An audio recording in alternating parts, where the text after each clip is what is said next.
was the design. If they're farmers, what do they farm? And I proposed that we grow 9 million tulips in eastern England.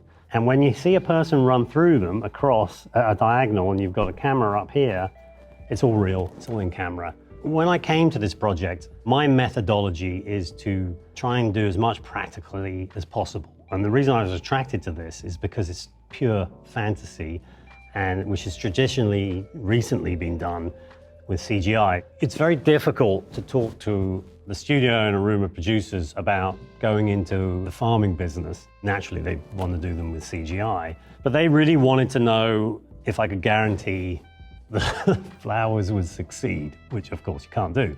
But on Interstellar, I grew 500 acres of corn far north in Canada, where the weather wasn't necessarily correct for corn growing, but it grew, it worked, so I knew it could be done. And I knew if I found the right farmer, like we had on Interstellar, we could make this work. So we, along with the help of a farmer called Mark and our location manager, Adam, we planted 9 million tulips. When I talk about practical filmmaking, the kind of things you learn can benefit and influence you.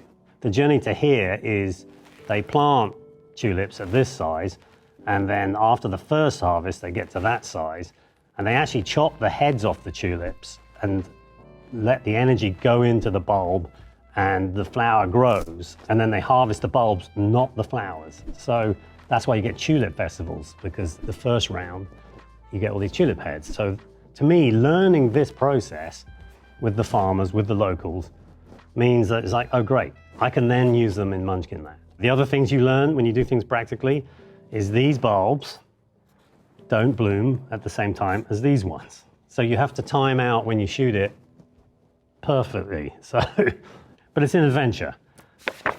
Here's where CGI and visual effects come in. It's like, we've got to put a village into this space. How do we do that? And John actually was the one who came with the idea that you actually sink the village into this landscape. Maybe you just see a few little roofs poking up. That's the CGI element. And then as they run towards this village, it suddenly sinks into the ground. So as they run from this landscape here, they appear here. And we can continue on running through the tulips. Here's a yellow brick road, which they can join and run into the village. And that is the link. I've got a great mixture here of imagery.